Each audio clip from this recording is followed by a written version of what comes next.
Meeting is now being recorded. Thank you. I would like to call the regular meeting of June 13th, 2022 to order. We'll start with the Pledge of Allegiance. Please rise.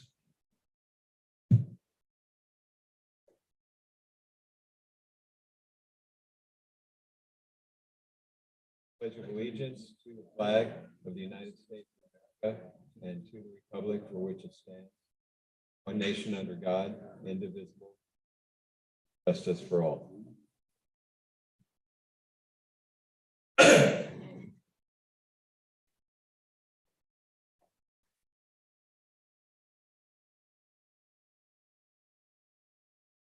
Will the secretary please call roll? Commissioner Alderete. Here. Commissioner Calderon. Present. Commissioner McLaughlin. Here. Commissioner Ramos. Commissioner Wu. Here. Vice Chair Pham. Here. And Chair Morrissey. Here. Chair, you have quorum. Thank you.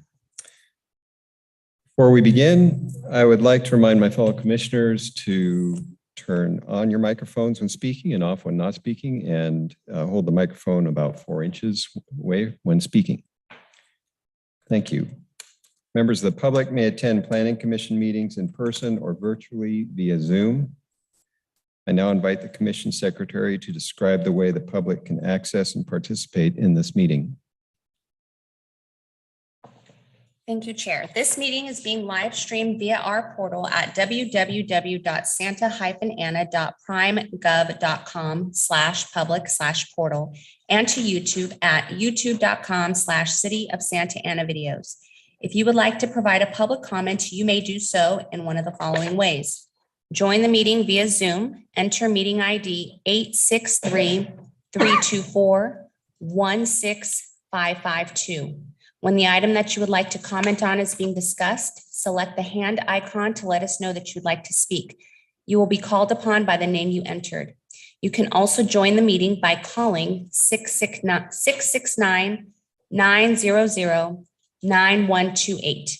Enter meeting ID 863-324-16552. When the item that you would like to comment on is being discussed, press *9 to let us know you'd like to speak. You will be called upon by the last 3 digits of your phone number. After you are called upon, you may press *6 to unmute yourself. For those that are attending this meeting in person and would like to provide a public comment, please fill out a request to speak form located at this front desk and turn it in to the secretary. All speakers will have 3 minutes to speak, and we will alert you when your time is up. Thank you. Thank you. Moving on to public comments on non-agenda items. Secretary, does anyone wish to speak? If you are attending this meeting in person and would like to make a comment on a non-agenda item, please fill out a request to speak form. If you are participating via Zoom and would like to comment on a non-agenda item, please select the hand icon now. And if you are calling in, please press *9 now. We'll wait a few seconds to see if we have any speakers. Chair, we do not have any speakers. Okay, thank you. We'll move on to the consent calendar items. Is there a motion to approve item A, minutes from May 23rd? I move. You have a second? Second. Okay. And Secretary, can you Yes. do a roll call vote? Yes, I have a motion by Commissioner Wu, second by Commissioner Alderete. Roll call vote. Commissioner Alderete? Yes. Commissioner Calderon? Yes. Commissioner McLaughlin? Commissioner Ramos? Commissioner Wu? Yes. Vice Chair Pham? Yes. And Chair Morrissey?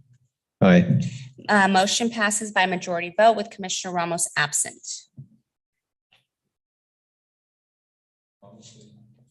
She did not. She said she would be in attendance tonight, so she may just be running.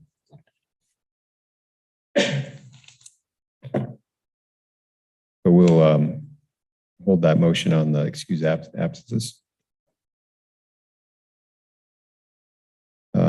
Secretary, That concludes our consent calendar. Moving on to the business calendar, I'll go through the public hearing protocols. I'll now review the process for public hearings so everyone knows what to expect. Staff will provide a presentation and answer questions from the commission. Public hearing will be opened. The applicant will be given the opportunity to speak, limited to 15 minutes. Members of the public will be given the opportunity to comment, limited to 3 minutes. The applicant will be given the opportunity to respond to comments made by the public, limited to 5 minutes. The public hearing will be closed. Discussion will return to the commission with formal action taken to approve, conditionally approve, deny, or continue review of the application. Please consider the following suggestions when organizing your comments. First, please state your name and address, which is strictly voluntary. State whether you support, oppose, or are neutral to the proposal. And lastly, your comment should include all pertinent facts within your knowledge. Avoid gossip, emotion, and repetition. A clear, concise, and non-repetitive argument is most effective. This is the time and place for the public hearing on item number 1, conditional use permit number 2022-05 for the property located at 2601 West Edinger Avenue. Please note, decision on this matter is final unless appealed within 10 days by any interested party, individual, or party. Before we begin, do any commissioners have anything they wish to disclose with regards to this item? Start with Commissioner Aldretti. I have nothing to disclose. Commissioner Calderon. No disclosures? Commissioner McLaughlin. I have nothing to disclose. Commissioner Wu. Absolutely nothing. Commissioner Ramos. No disclosures. Vice Chair Pham. No disclosures. And I have no disclosures.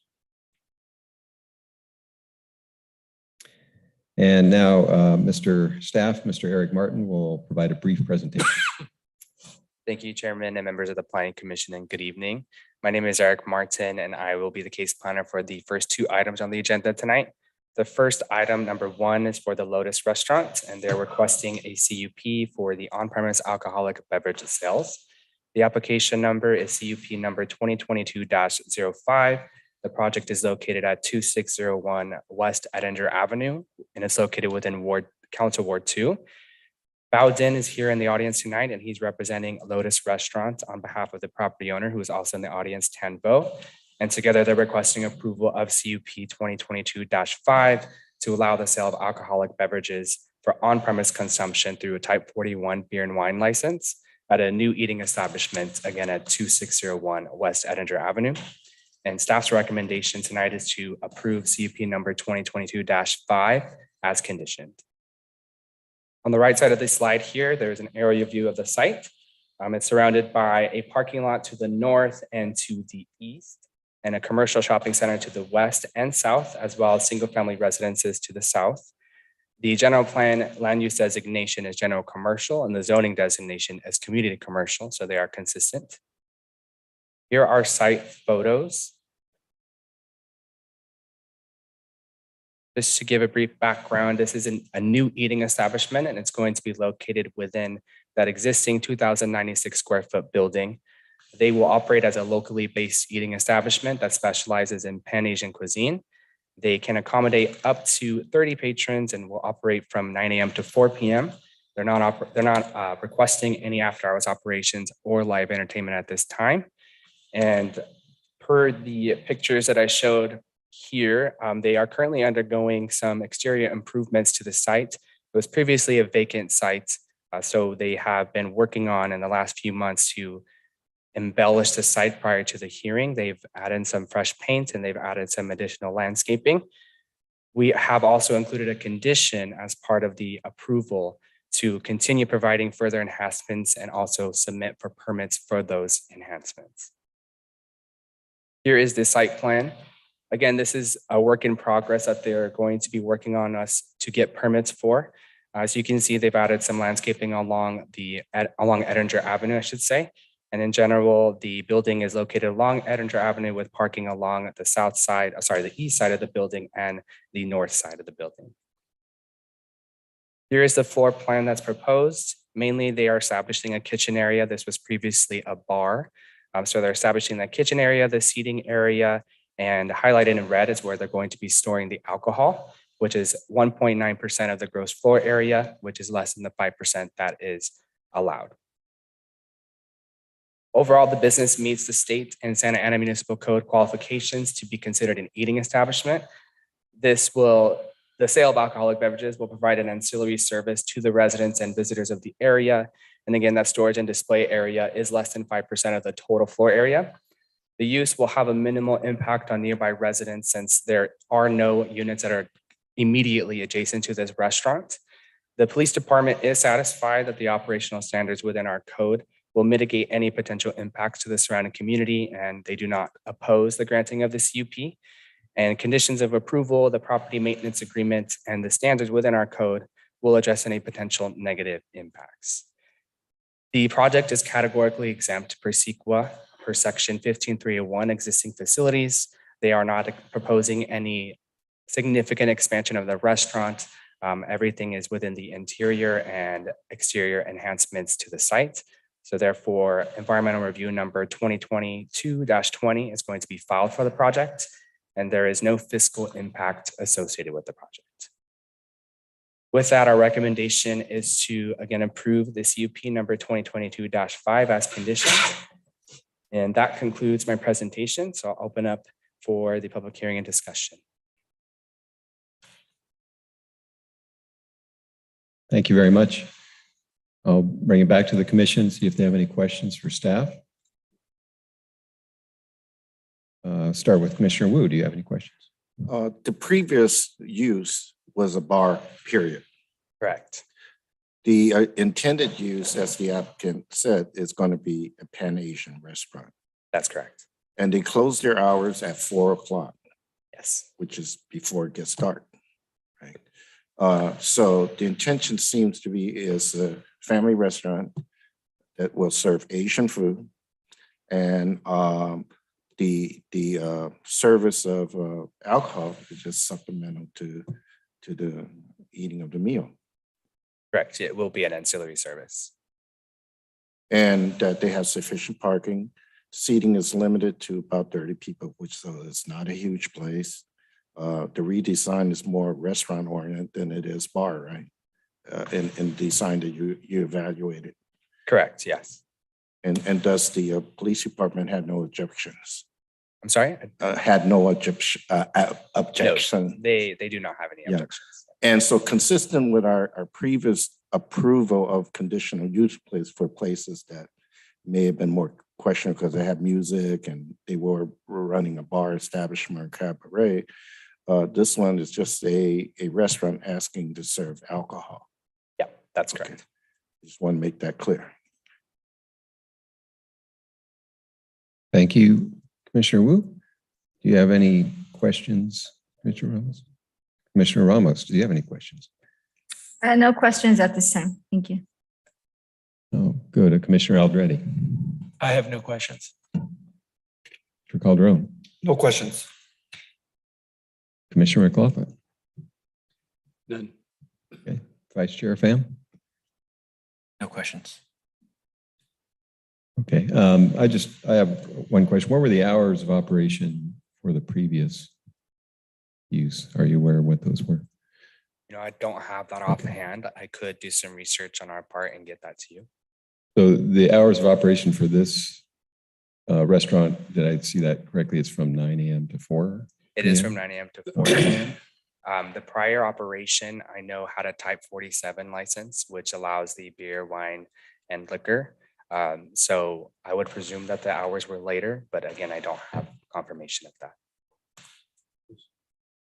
What the earlier establishment, that building's been abandoned for a number of years, has it not? Yes, I have. It has been abandoned for a few years. Again, I don't know the exact It's pretty years. blighted as far as what's around, I mean, around the area. Yeah, it's been a vacant site for some time. It's been a vacant site for quite some time. That's correct. Okay. I have no further questions. Madam Secretary, have we received any written communication? Yes, 2 letters were received. Both of those letters were in opposition. You have copies at your desk, and the letters were also posted to our website. Okay, thank you. I will now open the public hearing. Would the applicant like to speak on the matter?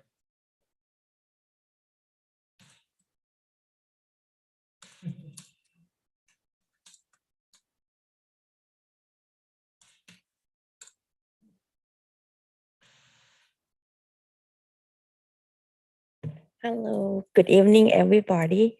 My name is Maud. My real name is Thanongporn Khatpich.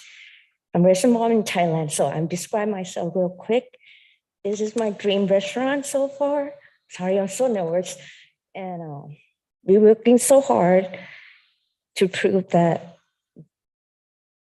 our restaurant, Asian restaurant style, can prove that everybody will love it.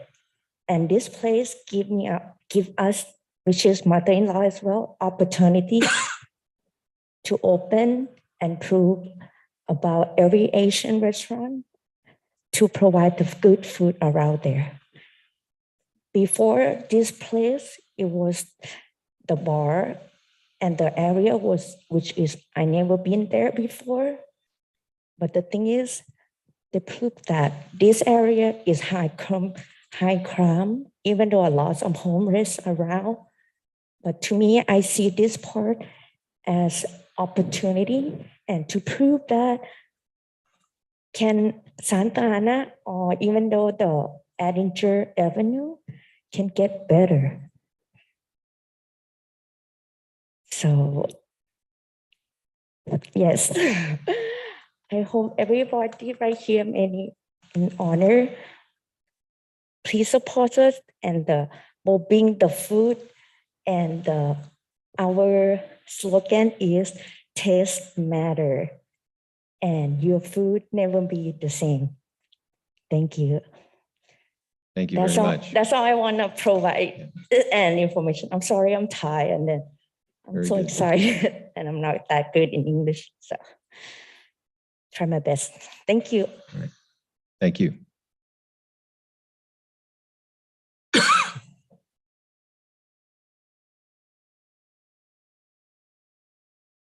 I'm sorry, are there any commissions or the commissioners have any questions for the applicant? Yeah, I do. Sure. Will. If she could come back. Yeah, I'm sorry. I should have asked you to stay at the podium. Can the applicant come back? And when you answer, can you speak into the mic because it muffles? Okay, yeah. This is a family operation, isn't it? Correct. Okay. And you don't operate any other business, right? What you mean? Like, Do you have another restaurant somewhere else? oh no, we don't. This is my first one, my dream restaurant. So they're helping you start up a business, a restaurant, Yes. where you could demonstrate your culinary prowess, right? Yes. I have been in the restaurant for like my first time in United States, which is 2006. I came here for work and travel. And the best opportunity and work that the company here that provide me, it was work in the cafeteria, restaurant, and the kitchen. From now on, I'm just in love with what I'm doing with the restaurant, and I love food. And then I enjoy with people come in, everybody smile, get a good service. That's what I'm proud of. Thank you.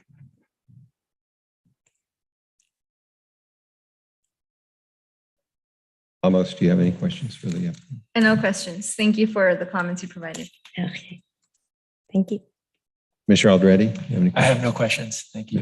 Mr. Thank Calderon? you. I have no questions. Thank you. Thank you. I'm good. Mr. McLaughlin? All right. Thank you. Vice Chair? No questions. All right. Thank you. Thank you very much. You're You can welcome. have a Thank you. seat now. Thank you so much.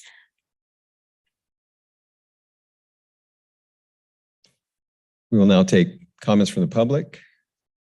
Secretary, do we have any members of the public that would like to comment? If you are attending this meeting in person and would like to comment on this item, please fill out a request to speak form. If you are participating via Zoom, please select the hand icon now. If you're calling in, please press *9 now to let us know that you'd like to speak. We'll wait a few seconds.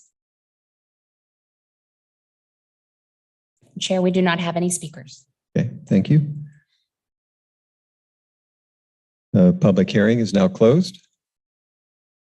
And I'll bring it back to the commission, see if there are any final remarks or comments. Commissioner Wu. Can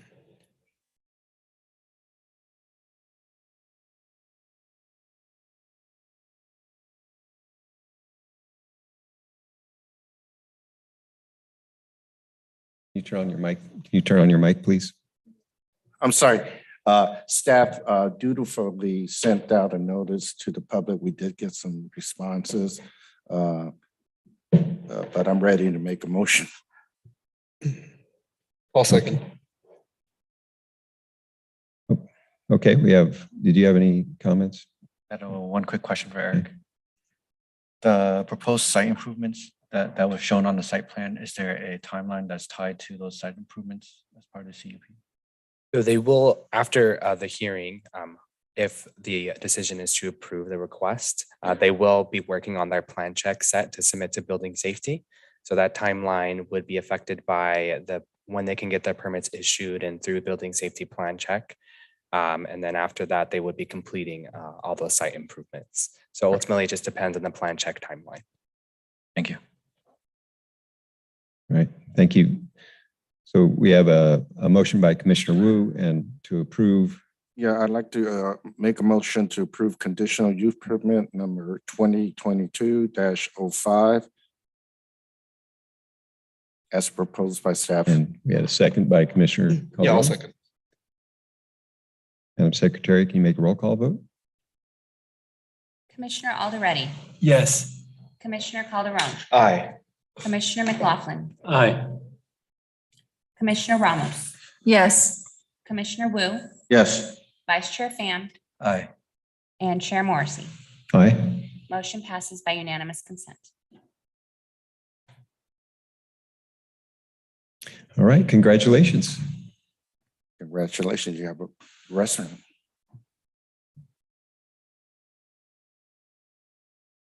So we'll move on to the next item. This is the time and place for the public hearing on item number 2, conditional use permit number 2022-09 for the property located at 3305 South Bristol Street, Unit A. Please note, the decision on this matter is final unless appealed within 10 days by any interested individual or party. Before we begin, do any commissioners have anything they wish to disclose with regards to this item? Start with Commissioner Wu. None. Commissioner Ramos. No disclosures. Commissioner Alderete. I have no disclosures. Commissioner Calderon. Nothing to disclose. Commissioner McLaughlin. Nothing to disclose. Vice Chair Pham. No disclosures. And I have nothing to disclose. So now we have Mr. Eric Martin will provide a brief presentation. Thank you. Item number 2 on tonight's agenda is for Board and Brew, and they are also requesting a CUP for on-premise alcoholic beverage sales. The application number is CUP number 2022-09. It's located at 3305 South Bristol Street, Unit A, within Council Ward 4.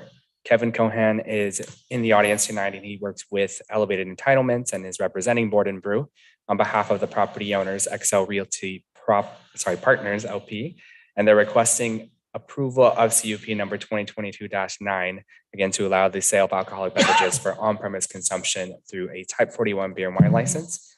And this will be also at a new eating establishment. Staff's recommendation is to approve CUP number 2022-09 as conditioned. Here's an aerial view of the site. It's located at the southeast corner of Alton Avenue and South Bristol Street.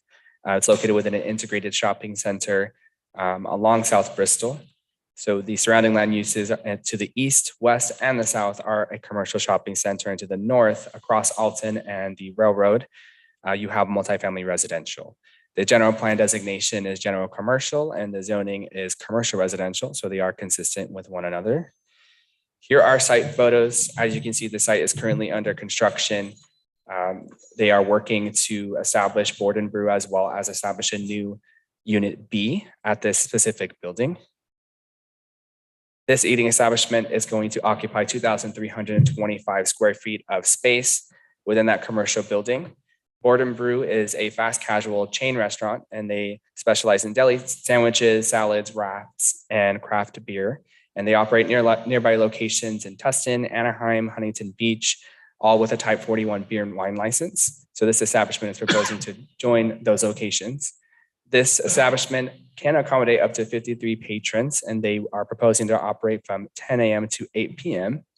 They are not proposing any after-hours operations or any live entertainment at this time.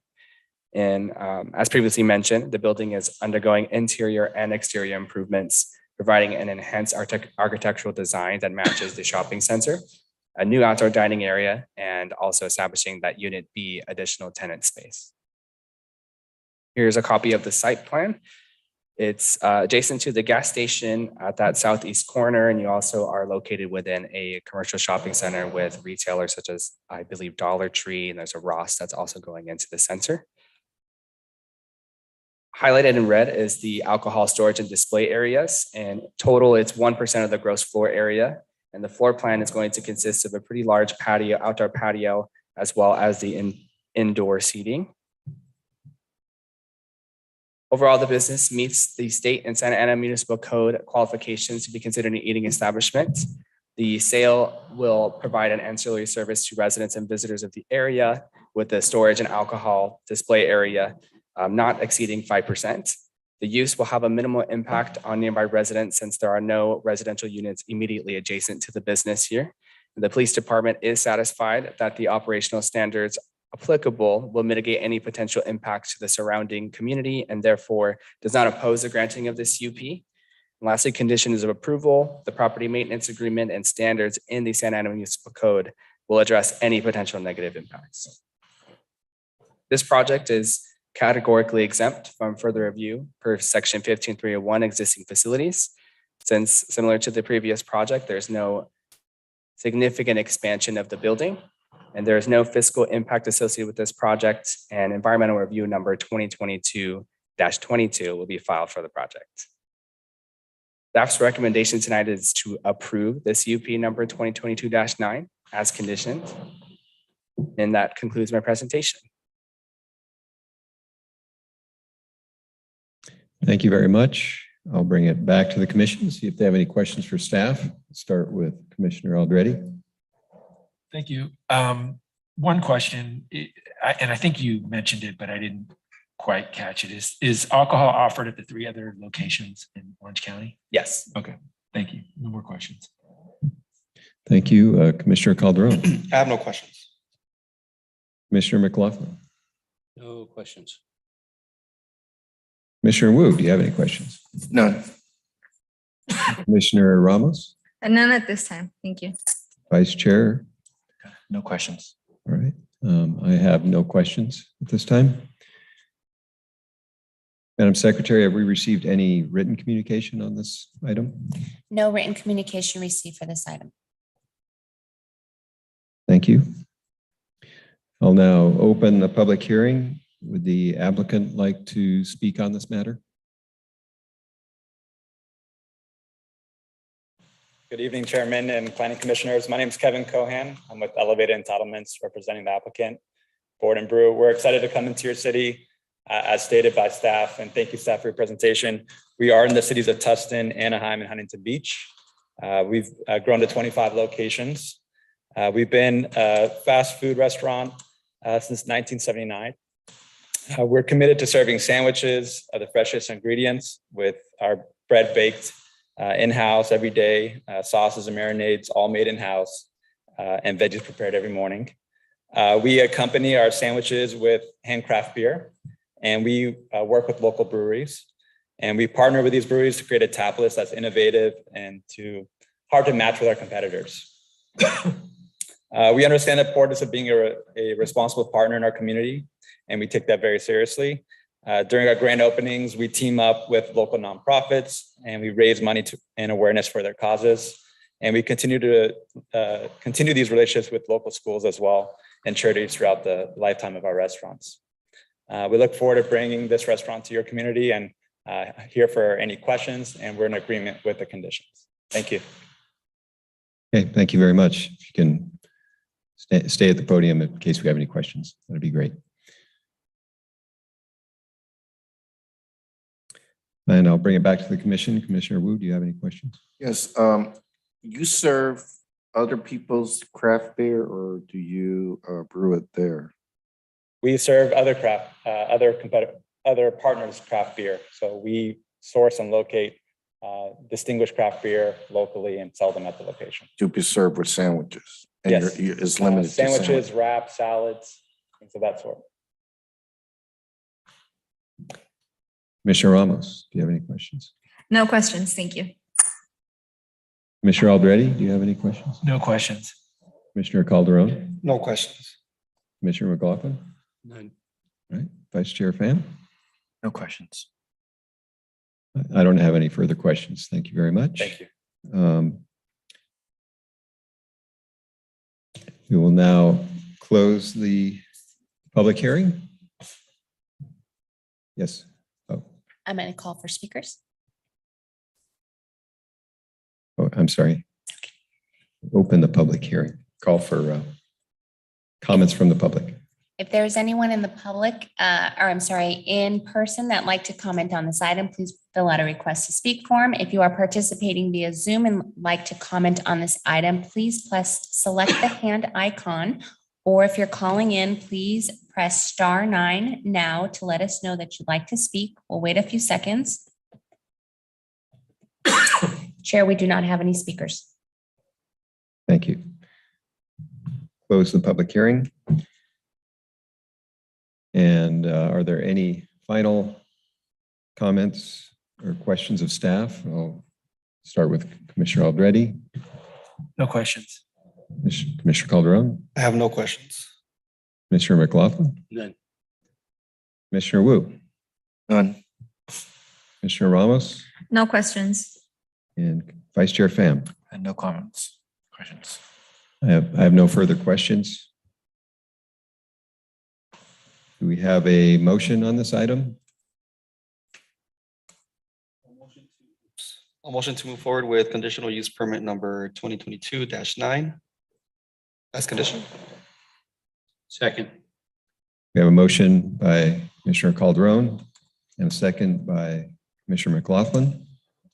Madam Secretary, can you make a roll call vote? Commissioner Alderete, Yes. Commissioner Calderon, Aye.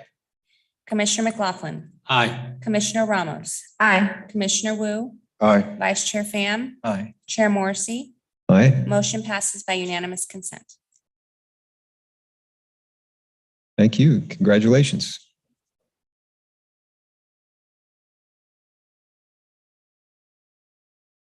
We'll move on to the next item.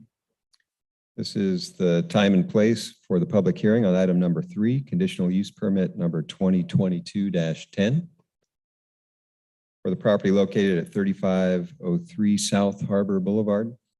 Staff has requested this item be continued to the next regularly scheduled meeting. And we'll need a motion to continue that item. Make a motion to continue. Second. We have a motion by Commissioner McLaughlin and a second by Commissioner Ramos. Roll call, Commissioner Alderete, Yes. Commissioner Calderon, Aye. Commissioner McLaughlin, Aye. Commissioner Ramos, Yes. Commissioner Wu, Aye. Vice Chair Pham, Aye. Chair Morrissey. Aye. Motion passes by unanimous consent. All right, thank you. That concludes the public hearings, and we'll move on to regular business. We'll now consider item number 4, abandonment number 2021-01.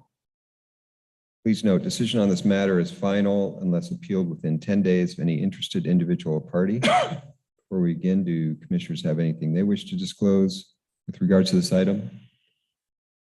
Start with Commissioner Wu. None.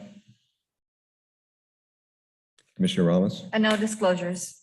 Commissioner Aldretti, No disclosures. Commissioner Calderon, No disclosures. Commissioner McLaughlin, None. Commissioner Pham, No disclosures. and I have nothing to disclose. We will now have Public Works staff give us a presentation. Mr. Tag Higgins.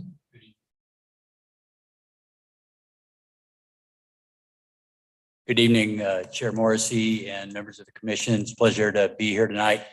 The item before you is a adoption of a resolution determining that a vacation is consistent with the general plan. The owner of the property at 207 West 2nd Street has requested vacation of a portion of an alley. It's the obviously the hatched area that you can see there. For reference, it is near Lola Gas Bar in 2nd Street, Artist Village area. The area in particular that is subject of the vacation request is a 12 by 79 foot area. It's a portion of the alley. The entire width of the alley is not outlined on there, but it connects 2nd Street to the parking lot north of the block there. The area in particular that is requested to be vacated is 932 square feet. As I said, it dead ends into that property. This is just a blow up of the same area. The space that is the subject of the vacation has been improved for many, many years and was re-improved in about 2014 by the owner of the 207 West 2nd Street.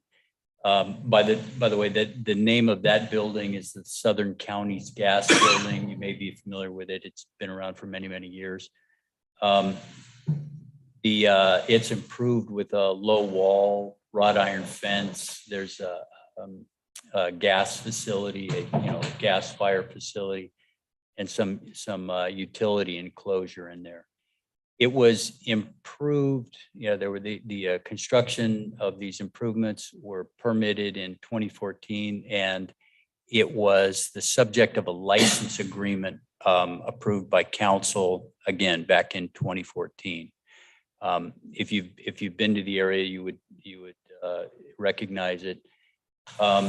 The owner of the building and the underlying property has requested the vacation because the improvements are more of a permanent nature, and he would like to incorporate it into his property. Prior to those improvements in 2014, the area was subject to criminal activity and trash accumulation, and it was underutilized.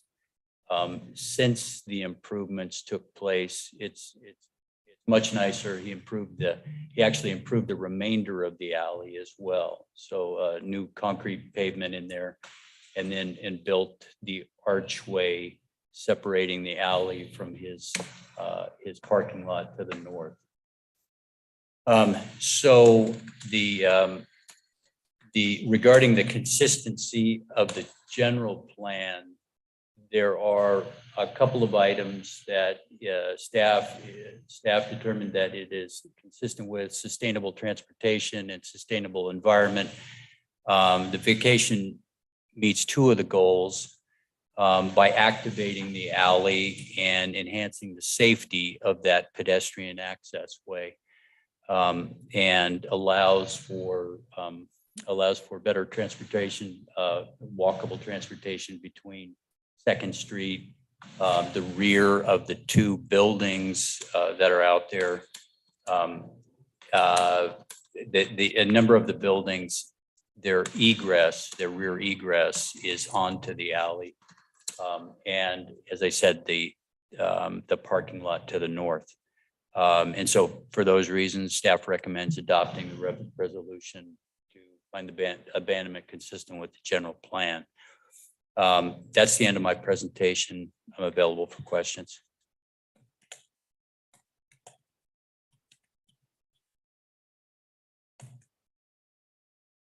I need to call for a quick recess. I need to talk with the city attorney momentarily.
Okay. I'm going to have to recuse myself from this item. So I'm going to hand it over to Vice Chair Pham to handle it. Chair, sorry, before you leave, I think when we recuse ourselves, we have to state a reason why, or part of the reason.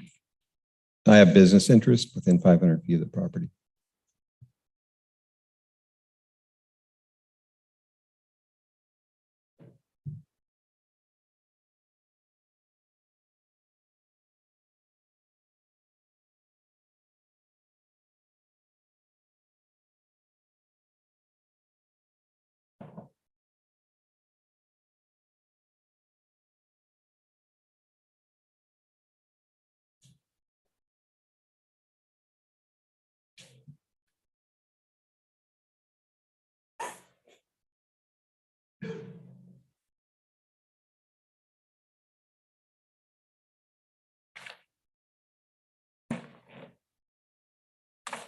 Okay, thank you, Chair.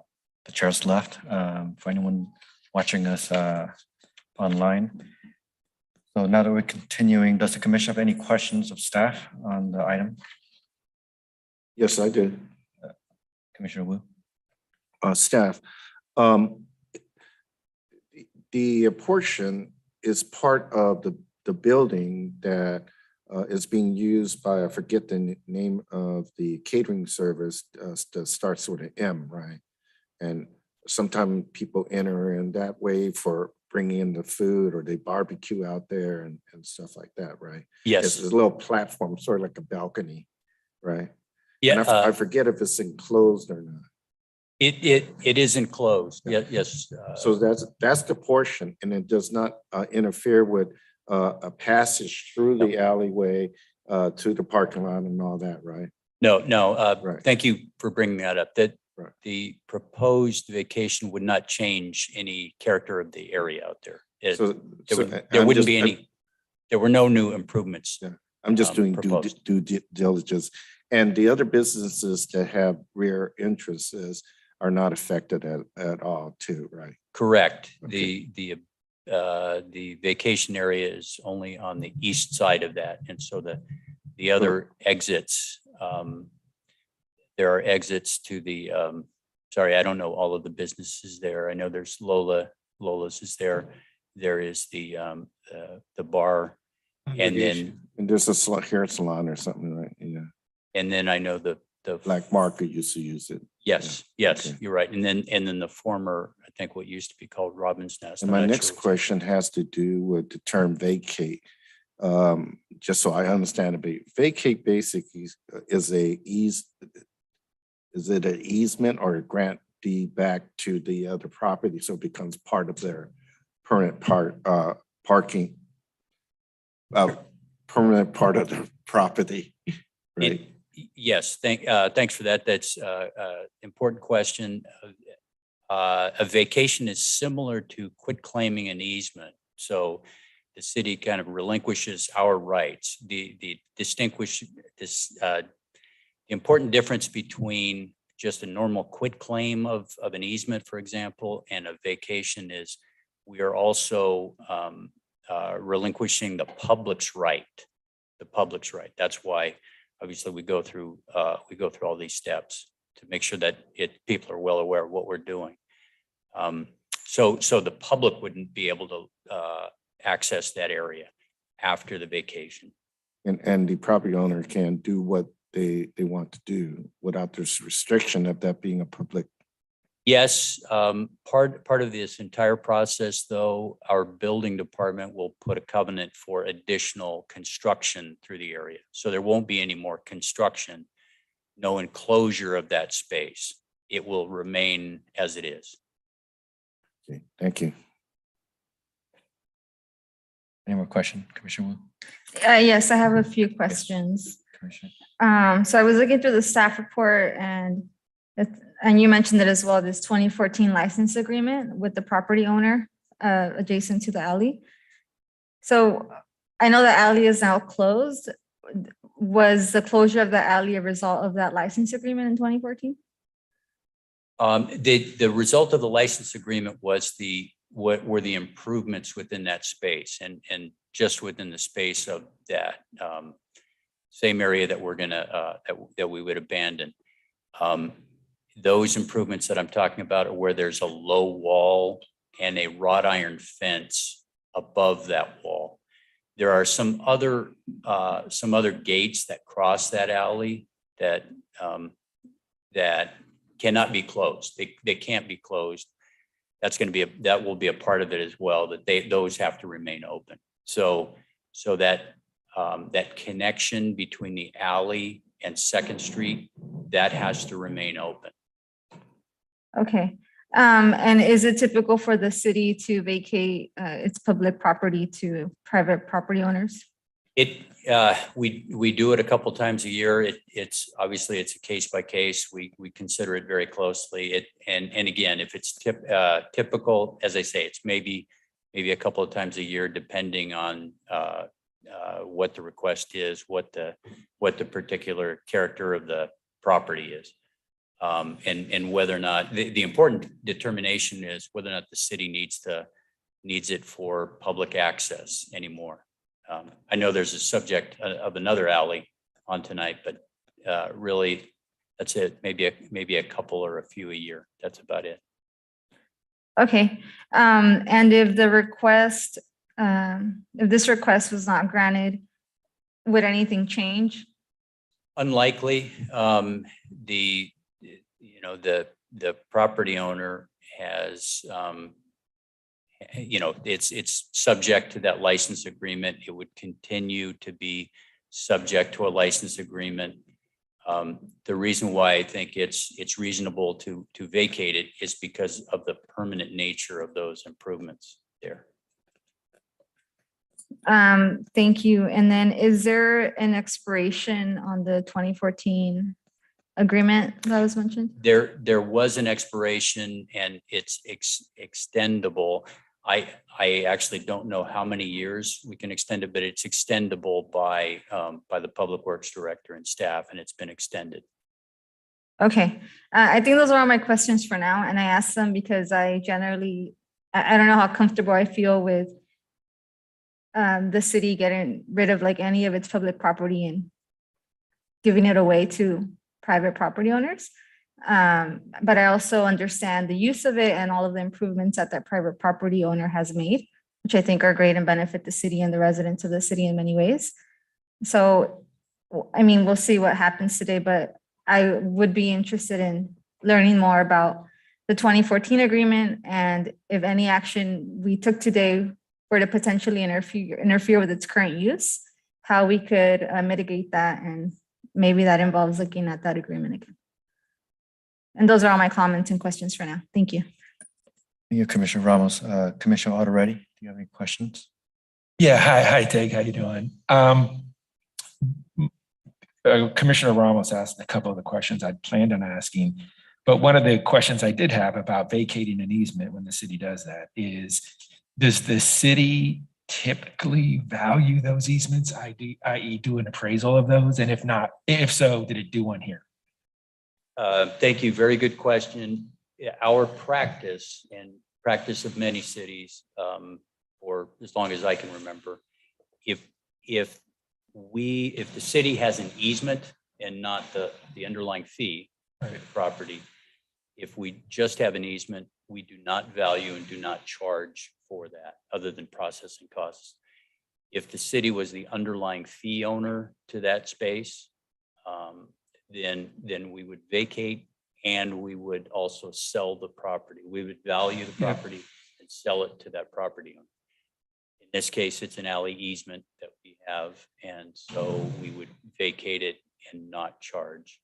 Got it. So what Corbis, I think is the company, gets out of this is the permanent use of that as opposed to a license, which could be renewed at the end of the term. Yes. Yeah. Okay. All right. That's it for me. Commissioner Calderon, do you have any questions? I have no questions right now. Thank you. Commissioner McLaughlin? No questions. Can I ask a follow-up question, please? Go ahead. Commissioner. Okay. The area we're talking about is just like a patio size, right? 8 by 10, 10 by 10. It is I think it's 11 feet wide, but it's 80 feet long. It is, and again, if you're familiar with the area, it's Right. already enclosed and it's adjacent to the building. There's a northern section of the building, Right. and then there's a notch out. And so it's all that area that's within the notch out. Notch out, right? Yeah. Yeah. And so you can't build a house on it, right? I don't believe so. No, no. Can you build a homeless shelter on it? I don't think so. I don't, Can we put a park in there? no. Okay. Can I put a statue there? Well, there's a fountain already in It's Second corner, Street. Yeah. Okay. I was messing around. I'm sorry. Thank you, Commissioner. Just for my clarification, the easement, it's part of the property owner's parcel. Is that correct? Yes, And so we're relinquishing that easement so that parcel is, I'm assuming, can be improved upon the easement. yes, effectively, yes. The improvements have already happened. They're not, no more improvements are expected within that space. No vertical walls, anything like that. But effectively, yes, it's within their property. We're relinquishing the easement. It's really more for them, for the Corderos, it's more about permanence. Right. It's now their space, Okay. rather than subject to the license agreement. The existing improvement was agreed upon with the existing agreement. Now they're asking for us to take out that easement so that we don't have to renew that an agreement in perpetuity. Is that correct? That's correct. And then no other improvements are going to be planned for that specific area of land. The only improvements would be what's existing now. That's correct. Yeah, the property owners have already signed a covenant agreement that our building department has reviewed, saying that they can't build any vertical walls. They can't enclose the space. Right. They cannot enclose the space. Thank you. Madam Secretary, have we received any written communication, or is there a member of the public that would like to comment on this item? We have not received any written communication on this item. If there's a member of the public that is in person that'd like to comment, please fill out a request to speak form. If you are participating via Zoom, please select the hand icon, or if you're calling in, please press *9 to let us know that you'd like to comment on this item. We'll wait a few seconds. We do not have any speakers. Thank you. Is there a motion to approve this matter? I move that we approve the abandonment number 2021-01. Second. Sorry, please have a roll call. Right, roll call vote. Commissioner Aldereti, Yes. Commissioner Calderon, Aye. Commissioner McLaughlin, Aye. Commissioner Ramos, No. Commissioner Wu, Aye. Vice Chair Pham. Aye. So motion passes by a majority vote with Commissioner Ramos dissenting and Chair Morrissey abstaining.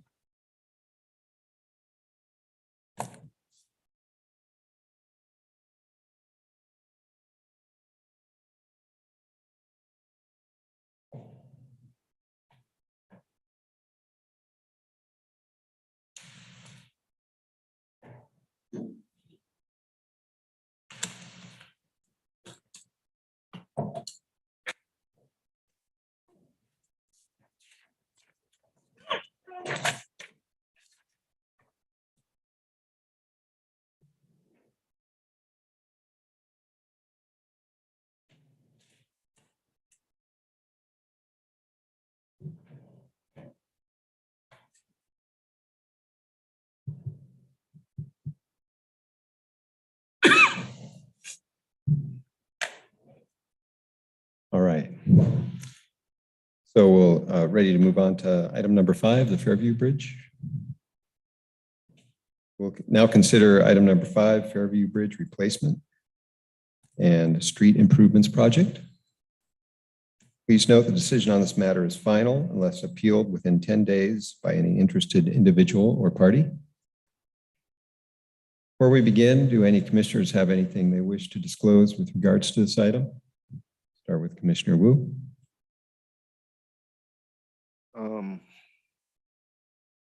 I don't have any personal connection. However, I do want to disclose that my wife is the president of the association for that neighborhood.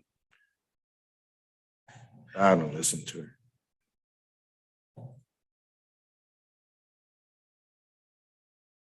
Did that present a conflict? Is this a citywide, considered a citywide project? Or I'm sorry, Chair, could you repeat that, please? is this considered a citywide project? Would there be a conflict?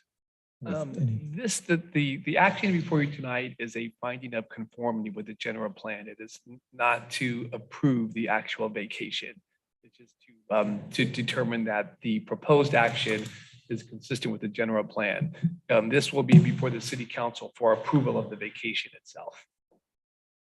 Right, the Orange County Flood Control District is preparing to convey the easement over to the city, right, so that you could provide some improvements.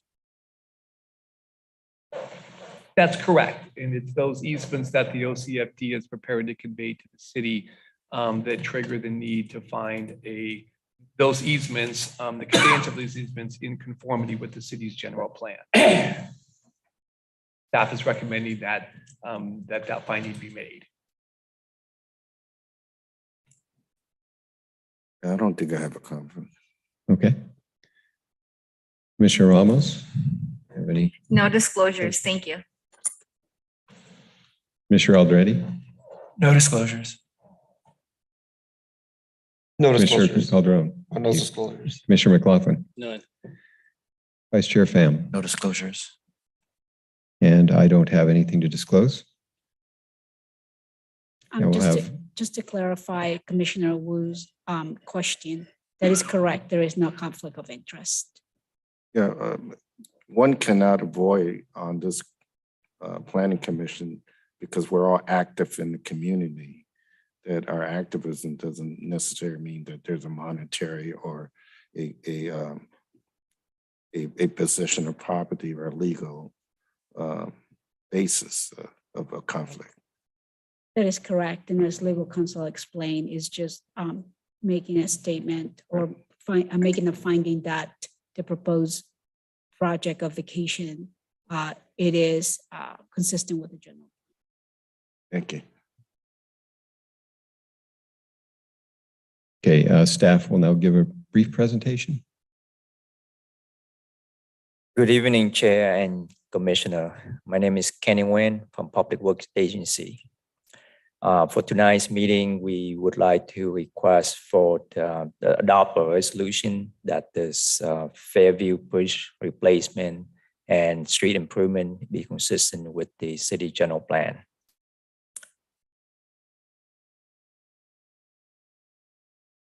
So Fairview Street is a north-south arterial on the west side of the city. The project limit is from 9th Street to 16th Street.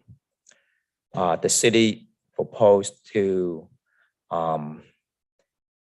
add bike lane, improve this, and also replace the bridge, and also adding sidewalk.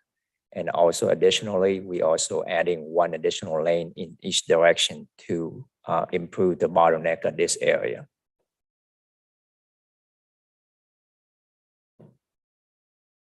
So why do we propose this improvement? And you can see right here, this is the existing Fairview Street Bridge crossing Santa River. On the left side, you could see that right now, well, actually the first two pictures on as right there is there's no sidewalk, there's no dedicated bike lane. So currently the pedestrian and bicyclists have to share the roadway with vehicle. That's a very unsafe condition. On the furthest picture on the right-hand side, and you can see right here, the bridge railing is damaged. And we had to temporarily put chain link fence to kind of like prevent like anybody or cannot prevent vehicle going to the channel, but we try to upkeep as much as possible because this bridge is really old and the current kind of like standard safety railing cannot install on this bridge easily. We had to retrofit the bridge in order to install those kind of railing.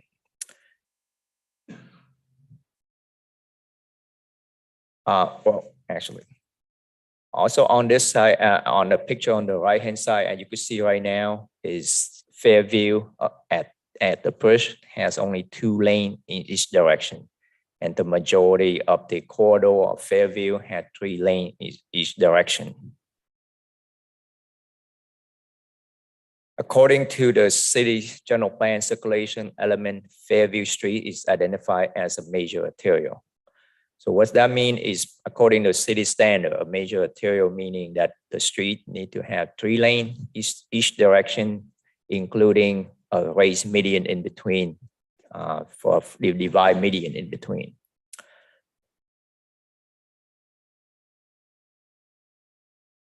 So to accommodate, as I mentioned earlier, like to accommodate additional bike lane, also additional sidewalk and additional lane along the bridge, we have to acquire additional easement from the Orange County Flood Control District.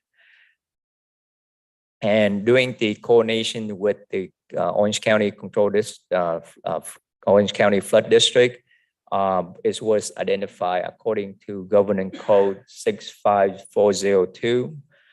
The city had to provide a resolution adopted by a planning commission, indicate that this project of Fairview Bridge replacement and street improvement be consistent with the city general plan.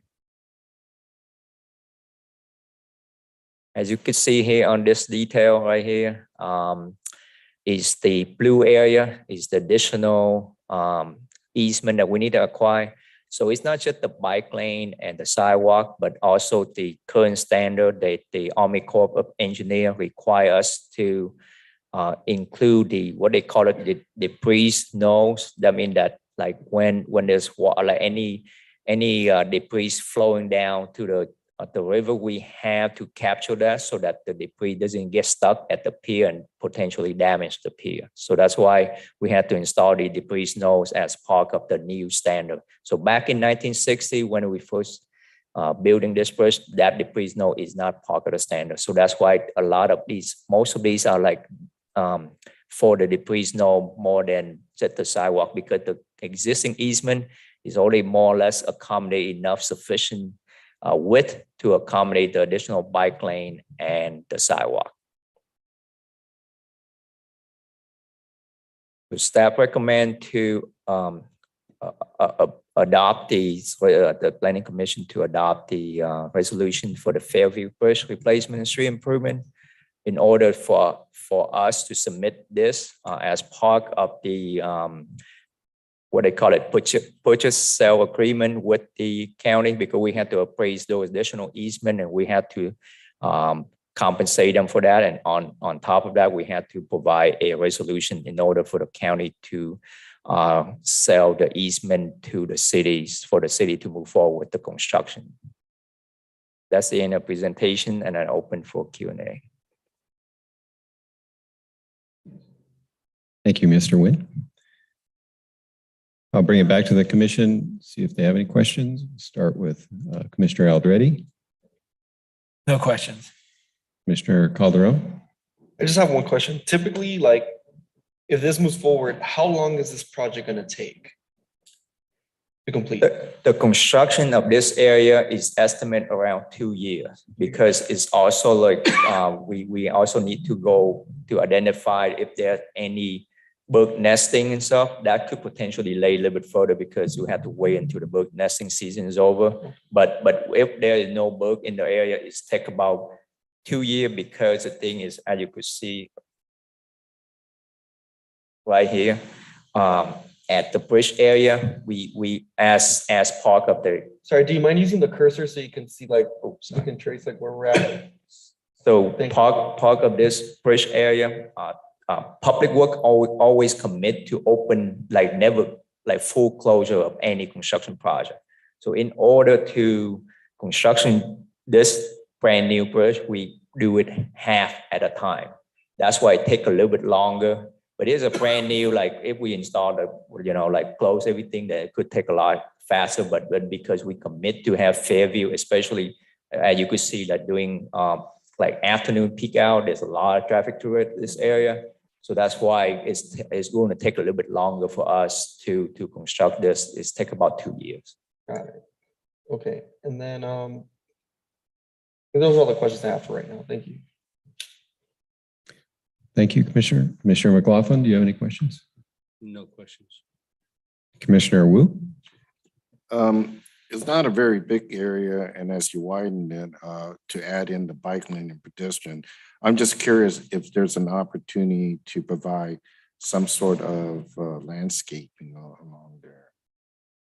So on the bridge itself, and you could see because we don't want to widen so wide, because the thing is could potentially affecting the flood channel on the bottom. So that's why at the portion along the bridge, with the narrow raised median, we would not be able to provide any landscape. But any outside, that's we are exploring landscape outside of that bridge area. So the chain link fence, are you going to replace that with some kind of wall, or because you didn't want people to jump off of it and stuff like that? So at I should have included a typical section for this, but I'm not sure you had driven through a First Street Bridge that was built about 10 years ago. It's a lot. There will be actually aesthetic that include like city landmark. I believe that we are exploring, like including the water tower on those columns, and also the county courthouse, like the courthouse. So some of the city landmark on those things. So we are working with our landscape architect to include those features on the bridge. So it should come out look pretty nice.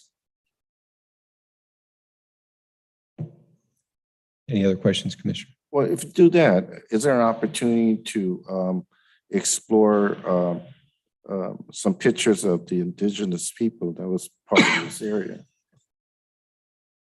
Could you repeat that last? Well, like the courthouse doesn't resonate with me, and the water tower doesn't do squat for me, but putting some pictures of the early settler, the early, the original inhabitants of the area, it might be a good thing, building bridges from our past to our future.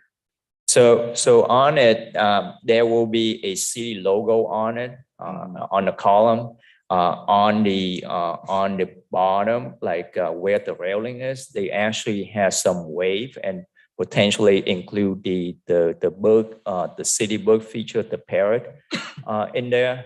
I said, like, we still explore different type of, to make sure that it's feasible, that it's not just a camp, but those are, like, you know, some of the sample that we have been explored at other area. So I'm just going to give you example. It's not by no means that we still gain feedback from the community to include in that area. So.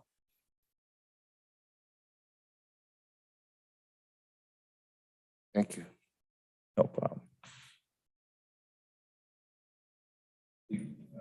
Commissioner Ramos, do you have any questions? Yes, thank you for your presentation. My questions are on the bike lanes that are planned as an improvement. Are those going to be protected bike lanes? Yes, through there, we will have a raised buffer about, I would say 2 feet tall along the, so it's kind of like almost like a separation, like, I'm not sure you walk along well, not as big as like the San Francisco Bay Bridge, but they have an actual railing buffer between the pedestrian and the vehicle area. Great. And is there going to be additional lighting? Is there plans for additional lighting along the bridge to ensure that the cyclists are visible to cars? Yes, definitely. But be cautious, because part of the Santa River is the Army Corps and the county require that the light have to be only shine toward the street and the bridge, but not too down to the riverbed. So we will provide lighting on the bridge to make it brighter and lighter for this corridor. Yes. Great, thank you. And as I know that this is still early in the process, but in other improvements to the city, active transportation improvements, Public Works has done a great job at engaging the community, especially the cyclists in the community. So as this project moves forward, I think it'd be great if there can be community engagement around that aspect, and I'm sure others like those that Commissioner Wu mentioned, to ensure that it's designed in a way that will complement the city and the residents that actually are cycling through that part of town. Well, actually, I just want to give you an update. It's not early stage. We have engaged the community since 2017. We have met at the neighborhood meeting through this neighborhood several times. We also circulate the mitigating NECDEC through to the public for review.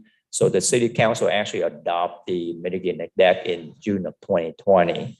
Right now we have around like 95% planned. So we through all those neighborhood meetings, we have incorporated quite a few additional features, include the aesthetic feature on the bridge and the lighting area. Yes. That's great to hear. Thank you. But more specifically on the cycling component, I'm thinking that there are groups like Santa Ana Active Streets that should be directly engaged, and the Bicycle Tree, another local partner that is doing a lot of cycling and education work for Santa Ana residents. Definitely. Thank you. Vice Chair Pham, do you have any questions? In other words, I think what she's saying is that as you get the easement, when you go back out finalizing your design feature, it's best to engage the community involved in it that will be using it or seeing it, because the activity of the neighborhood association, these groups are very active in the city and they're part of the input that we get. Yes. So I'm just want to give that feedback too. We host a meeting last year, the neighborhood meeting. We also went to that event at what's that park nearby there? The basketball, El Salvador. Yes. So we have a booth there. There are quite a few people coming by and give us feedback. Yes. Thank you. Commissioner Pham, Vice Chair Pham, sorry. The portions after, so both portions after the bridge, we're reusing the existing curb. We're just restriping. Is that correct? Just to make sure that it's a good transition to the bridge. Correct.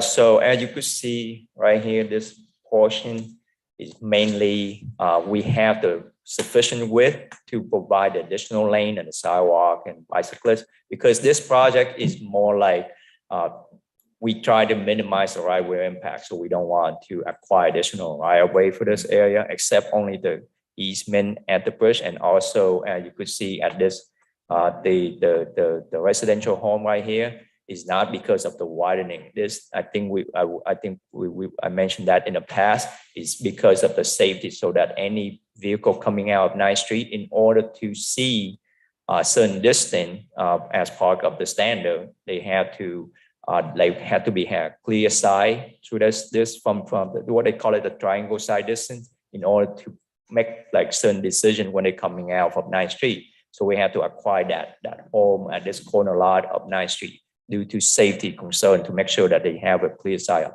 540 feet from the corner. So that's why that's acquisition is not due to the widening, not because of the widening requirement, but it's for a safety concern. And the acquisition is that eminent domain, or is? No, so this residential family have already agreed to settle with us before eminent domain actually even start, because typically, for residential especially, we try to coordinate and to help out, like, the impact family as much as possible, so that we try to avoid eminent domain at most of the time. And then I know that there's been work on the train, the light, the rails. The rail, yes. Right. That's going to be done before we start the work on the bridge, right? Because it's congested. Like Yes, evenings, yes. it's very congested. So we try to line up. So we've been coordinating closely to make sure that, because there's there's a lot of traffic in this, in this area. So we try not to have so many projects at once. So that's why we're trying to we could have, we coordinate with Caltrain and county to get this permit in, so that whenever they're ready, and then they could move forward without as much impact to traffic. This was input from the community doing some other event that we attend. Yes. All right. Thank you.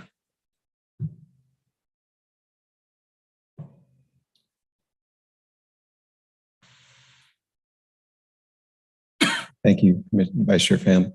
Yeah, my comments and questions. I think what we're doing obviously is an amazing improvement, long overdue. Obviously, that bridge has some concerns there based on the picture you showed for safety. So I just want to clarify the process. So we're approving this. We're finding conformance with the general plan in order to move an application forward with the county. So in order to acquire any easement from the county requests that we need to follow government code 65402, as identified in here, is to, as part of the offer package to the county, the city need to submit a resolution adopted by the planning commission, indicated this project is consistent with the general plan. Okay, and it sounds like, we've had some concerns about protected bike lanes. So we'd want to make sure we get those safety lighting and the design approaches, and decorative elements similar to the First Street Bridge. But I think when it comes down to the actual design, I think I'd like to see that maybe as a condition that before the actual design is moves approved and move forward, that we see that prior to that. But in terms of the overall general plan conformance, it seems like what I'm hearing is based on those conditions that it would comply. I don't know if any commissioners have any comments on that. I would like to clarify that those plans will come to Planning Commission. This is all in the right of way. Typically, the Planning Commission approval and review of projects typically is within private property. The only reason why this is coming in front of the planning commission is to make that consistent, that finding of consistency with the general plan. But as Kenny Wan indicated, the plans have already been designed based on the feedback received, based on the description of the project with the environmental documents that were prepared, which is the mitigative negative declaration. So any changes will require to change the project description. So at the time to provide comments about the design is during that period of time where public comment is being taken, when they have done the public engagement, and prior to and during the period of circulation of the mitigative negative declaration. So based on what they've received, that information that they've received, this is how the project was designed. So the project will, there is no mechanism to bring it back to Planning Commission for comments.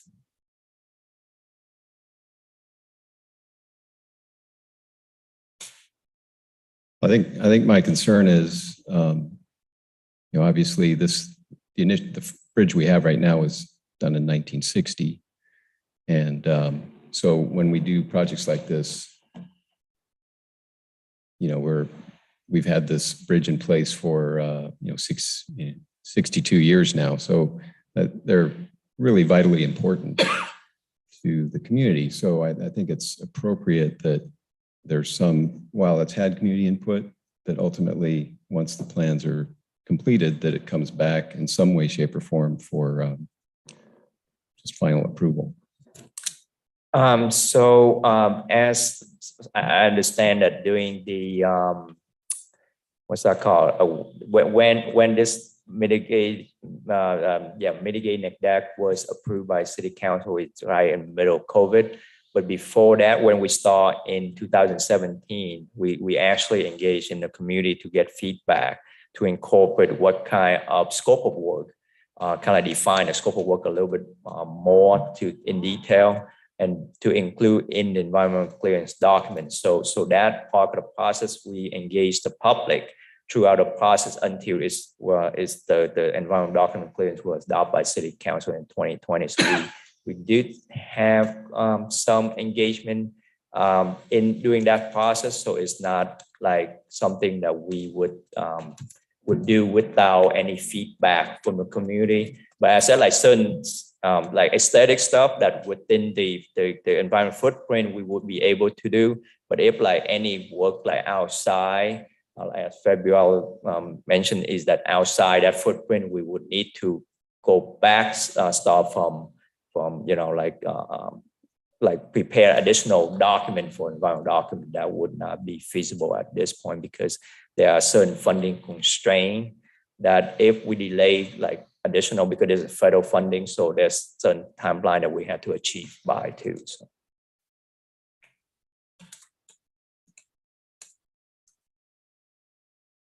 Well, I think we need to see what the design looks like then. We definitely could share the design. Yeah. I think we need to see that. Mr. Chair, perhaps I could clarify. I think that our motion is limited in terms of talking about the improvement being consistent with the general plan. Correct. And in the general plan, we talk about civic engagement involving the community and some of the desire. I just want to let you know that, the image that we place on public right-of-ways need to kind of reflect the diversity, and that's also in the general plan. So if in approving this project, approving the conformity to the general plan, if we were to add a comment about the sensitivity to those design being consistent with the community engagement and diversity, that would not stop it from going over, right? We just don't have the ability to review the design and approve the design. But we can direct council or public works to pay attention to the consistency in the general plan that talks about engaging neighborhoods and improving neighborhood integrity, the bike transportation and all that. That's all already there in the general plan. Also to let you know, actually on Public Work website, I don't know if I could show from this computer here, but we have presentation of those aesthetic feature too, and actually the presentation to the neighborhood meeting and to the public on those website. So I would be able to share with you that said like we have involved the community at many steps along the way. This is by no means like it's brand I new. don't think the question is that you haven't done that. Okay. We know you have done that. Okay. And we were there to see your booth. What we're saying is that before you finalize the design, it should be a design that's going to be widely accepted by the community. Otherwise, someone might spray paint over, Right. So part of the feedback was pretty positive that we have certain design that would be, showing the pride of the city. On top of that, there are certain features to make sure that minimize graffiti on those kind of things. So we are common, we address those things during the design process. So hopefully we also coordinate with our maintenance group to get their feedback about these issues too. So before we actually go construction, we also plan to go back to the community to give them an update and get additional feedback before construction anyway. So if we approve this motion, it's going to go to city council, right? And then city council is going to talk about it again, right? No? Or just administrative? This is, council has already approved the project when it approved and certified the mitigative negative declaration. Basically, this is being required by the county, as indicated in Government Code Section 65402, that requires the Planning Commission makes a finding that the project is consistent with a general plan. And those findings or those policies were included in the staff report for the Planning Commission's consideration. This will be a resolution the Planning Commission adopts, and that will be submitted to the county. Thank you. In fact, I just would add to that, that the county actually has requested this conformity finding pursuant to the code section that's on the screen, Government Code 65402 subsection B. It is the county that has requested this. And so as evident by various remarks tonight, it is that is before you exclusively. It's not the project design or anything similar. It is really a determination that the easements that are being conveyed by the Orange County Flood District are consistent with the city's general plan. I'm ready for a motion. I'll make a motion. I'll make a motion that we adopt a resolution determining adopt a resolution approving the Fairview Bridge Replacement and Street Improvement Project for conformance with the Santa Ana General Plan circulation element. Second. Roll call vote. Yeah, Madam Secretary. Commissioner Alderete, Yes. Commissioner Calderon, Aye. Commissioner McLaughlin, Aye. Commissioner Ramos, Yes. Commissioner Wu, Yes. Vice Chair Pham, Aye. Chair Morrissey. No. Motion passes by majority vote with Chair Morrissey dissenting. Thank you. We'll move on to the next item.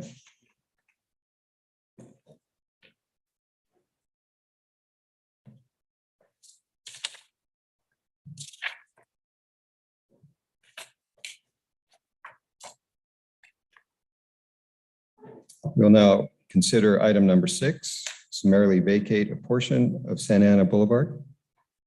Please note, decision on this matter is final unless appealed within 10 days by any interested individual or party. Before we begin, do any commissioners have anything they wish to disclose with regards to this item? We'll start with Commissioner Wu. None. Commissioner Ramos. No disclosures. Commissioner Aldretti. No disclosures. Commissioner Calderon. Nothing to disclose. Commissioner McLaughlin. None. And Vice Chair Pham. No disclosures. And I have nothing to disclose. Staff will now give a brief presentation.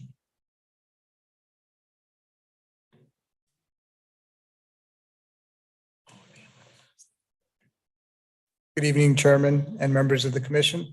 My name is Sean Thomas with the Public Works Agency, and I'm here today to present the item number 6 to summarily vacate a portion of Santa Ana Boulevard. I believe that this item is very straightforward, so I'll try to be brief here. Several years ago, as part of the Bristol widening, the city purchased 1247 West Santa Ana Boulevard, as you can see in the picture over here. After the public improvements, the remaining parcel or the remnant parcel that's left over was less than 6,000 square feet, which is substandard for a commercially zoned property. So in accordance with the Surplus Lands Act, recently the city agreed to sell the property to the adjacent property owner at 415 North Bristol, which is the property to the north, Ramos Tire. Their plan is to build expand their parking lot. So in preparing the sale documents, it was discovered that a small portion of the property that's hatched in red here was previously back in 1970s at some point was dedicated to the street. So it's actually dedicated as part of Santa Ana Boulevard. So the action tonight is to vacate that portion to the property so that we can sell the entire thing to the adjacent property owner. So just to reiterate, we would not be giving them this for free. We're going to vacate it first, then selling the entire thing. Proceeds of it is going to go back to Bristol. Here's just a blow up of the site. And as far as general plan consistency, it's consistent with the general plan pursuant of 3 different goals. Santa Ana Boulevard is already built out to the ultimate width, so we don't need this extra 12 feet that's fronting this the street. It's already 80 feet wide and classified as a divided collector. It's consistent with goals EP1, EP3, and the land use element goal, LU2. And staff recommends adopting a resolution to approve to summarily vacate this portion of Santa Ana Boulevard. Thank you. Thank you very much. Does commissioners have any questions for staff? We'll start with Commissioner Wu. The tire company, do they own the greater portion of the strip of, yeah? They own this property. They own this property up here. But they do not own that empty lot there? They do not own this lot. What? They do not own this lot. Not yet. They're purchasing this lot. Okay, and who owns the lot? The city of Santa Ana. So you own that whole entire thing and including that easement portion? That's correct. Okay, thank you. Commissioner Ramos, do you have any questions? Yes, I have a few questions regarding the Surplus Lands Act. So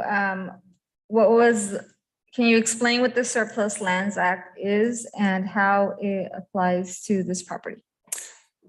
So the Surplus Lands Act is an act that more or less determines how the city can dispose of excess or surplus property. And so the process was, some time ago, the city through city council declared this property along with other properties as surplus land. And then had a period of time where anyone that would be interested in purchasing the property could provide or notify the city that they're interested in purchasing the property.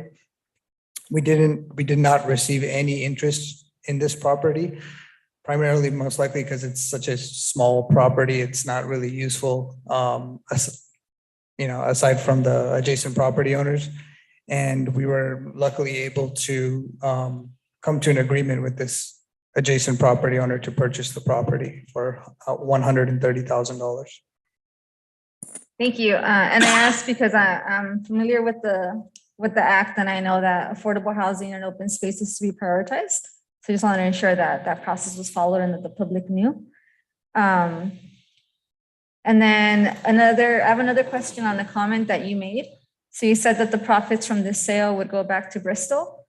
So can you please explain that? Like what was the original funding source for the improvements on that phase of Bristol? Yes, so the funding source that was used to acquire the property was OCTA gas tax is what we refer to it as, that was dedicated for us to use on Bristol.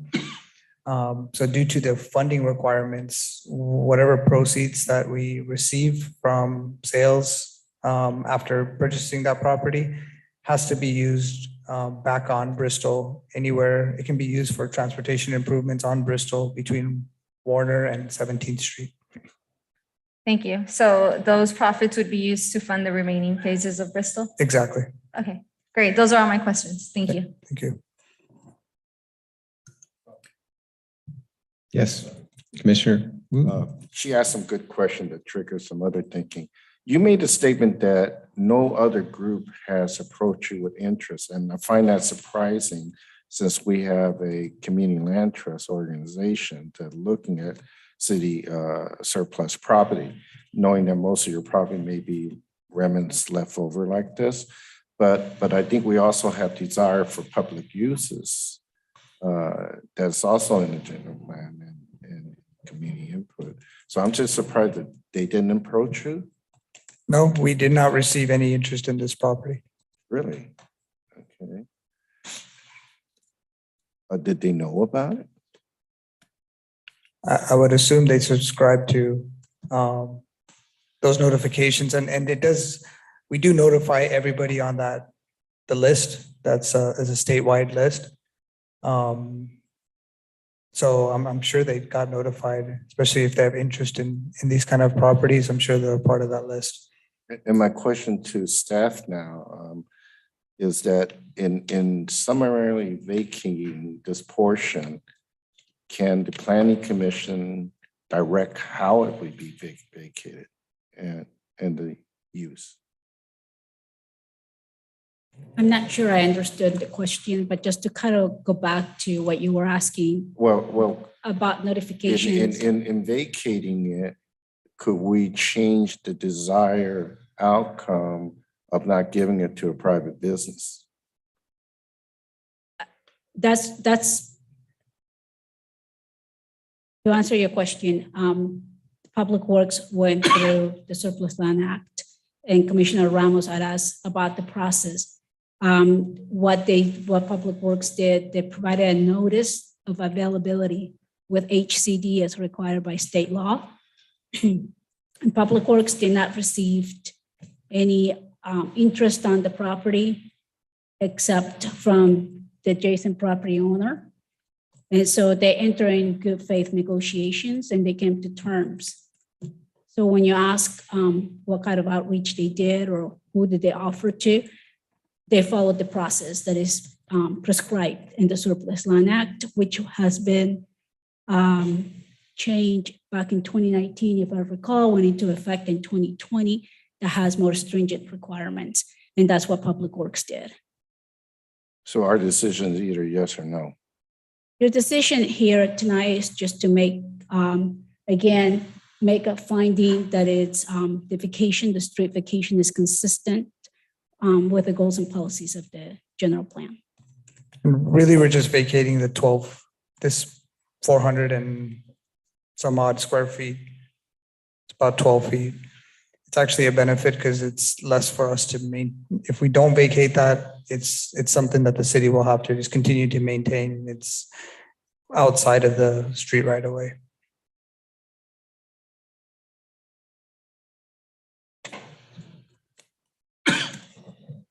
Commissioner Alderetti, do you have any questions? I have no questions.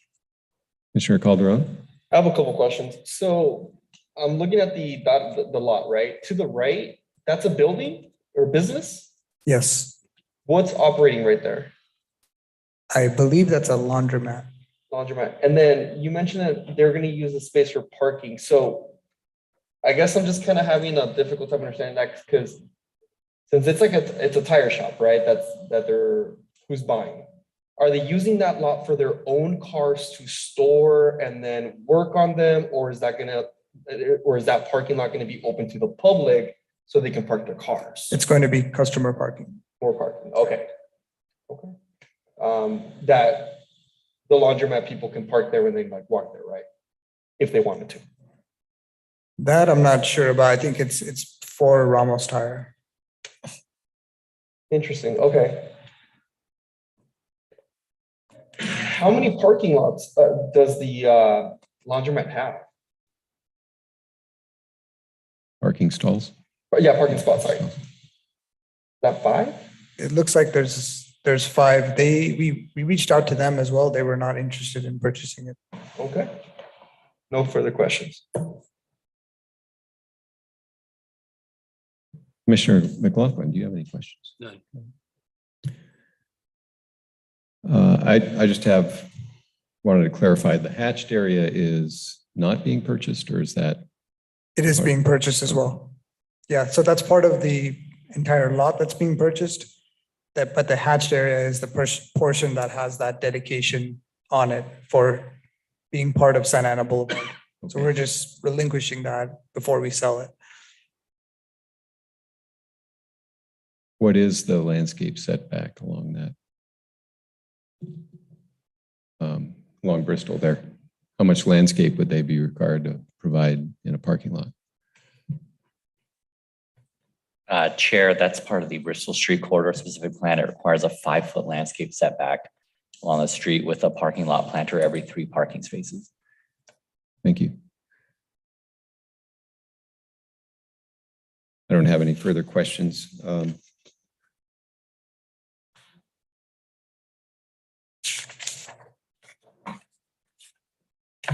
Recording Secretary, have we received any written communication on this item? We have not received any written communication on this item. And just for, if we could take any comments, if there's anyone in the public that'd like to make a comment on this item, or if you're participating via Zoom, please select the hand icon. Or if you're calling in, please press *9 to comment on this item. We'll wait a few seconds. Chair, we do not have any speakers. Okay, thank you. And I'd like to entertain a motion. Would any commissioners like to make a motion? Yeah, I'll move that we adopt a resolution approving to summarily vacate a portion of Santa Ana Boulevard. I'll second. We have a motion from Commissioner Alderetti and a second from Commissioner Calderon. Can you make a roll call vote, please? Roll call, Commissioner Alderetti. Yes. Commissioner Calderon. Aye. Commissioner McLaughlin. Aye. Commissioner Ramos. Aye. Commissioner Wu. No. Vice Chair Pham. Aye. Chair Morrissey. Aye. Motion passes by majority vote with Commissioner Wu dissenting. Thank you. Thank you. So that concludes our business calendar. We will now move on to the work study calendar. The item on the work study calendar is Planning Commission training. Please note, no action will be taken on this item.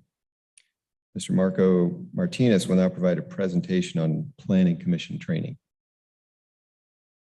Yeah, the item at the last minute needed to be continued due to health reasons.